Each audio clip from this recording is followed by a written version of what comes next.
شاعرانو یا د پښتون کام یا زموږ د ثقافت بیزتي کې دا خو اوس نه ده د هغوی په فلم کې پښتون څوکیدار دی جاکټ یې چولی زخبی د هغوی په فلم کې پښتون سودخور دی د کارخانې مخې ته به ولاړي چې تنخواه واخلي د هغوی نه به دغه اخلي خو دا خو د پي ټي وي څوک ګوري اوس ګوره ټول خلک د انډیا فلم ګوري د انډیا فلم کې پښتون څنګه دی د انډیا فلم کې پښتون څنګه دی جای سره زموږ څومره دښمنۍ دي او څومره ورسره طرفګنۍ دي او څومره مسلې دي ورسره هغوی هلتې او راجپوت ښایي په خدا ګواه کې تاسو کتلی دی امیتابھ بچن پکې خدا ګواه فلم کې هیرو دی او دی پکې بادشاه خان دی هغوی په خدا ګواه کې دا ښایي چې بېنظیره یو جینۍ نو د هغې د پلار د هغې پلار چا وژلی هغه قیدي چې نو هغه په دغه کې په هندوستان کې نو دی ورپسې لړ شي نو هغه راجپوت جیلري یا مختصر خبره کوم جي هغه راجپوت جیلري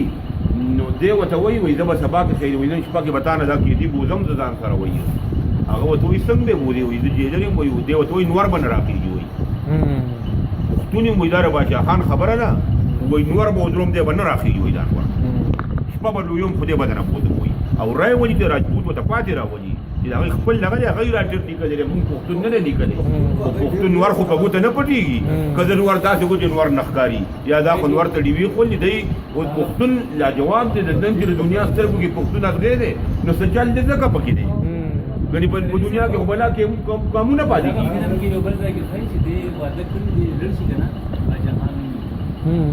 نو هغه ورته وایي چې تا خپل وعده پوره کړه ما خو یقین نه و هغه ورته زما په سر په تنه پروت دی چې دا سر مې ښه ده پروت دی ما دی په لاس کې راغوستو سره ما ځان رشید ناز چې کوم دی په پي ټي وي باندې ما ډرامه کته رشید ناز پښتون دی پښتو ډرامو کې راځي په اردو ډرامه کې دا کار کړی چې هغې کې دغه بادشاه خان نومي رشید ناز او سمګلینګ کېږي او پنجاب کې هیرون او چرس مګر کوي اخر کې اته سوي پنجابي او دی गिरगी जैसे कि चाबियान ये फजीर की दावत की बादशाह खान ग्रुप अब भी अपना काम जारी रखेगा अपनी ड्रामा دای خی کنه دای خی کنه دای داسې چې ماره ملتان کې یو ډپارټمنټ کې کار کوي او ورځ موږ چې وته لاس بجې وایي هغه وته ټی بریک وایي دا غي ټیم چې موږ سره په سټاف کې فیمیل خزر سره وي نو څه خبره پوره خبره شوه نو هغه جنای چې کومون دا هغه چې کوم خاوند نو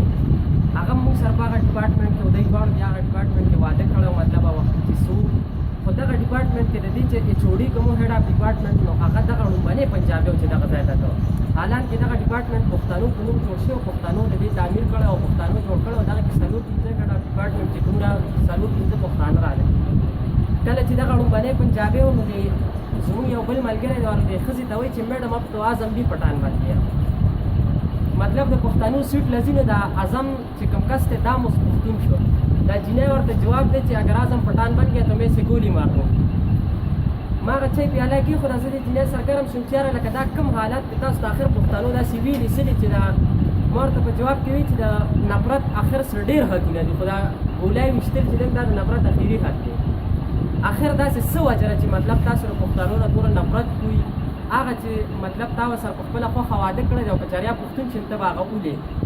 څنګه چې په پی ټی وی باندې نن سبا دا دغه شروع دی دغه شان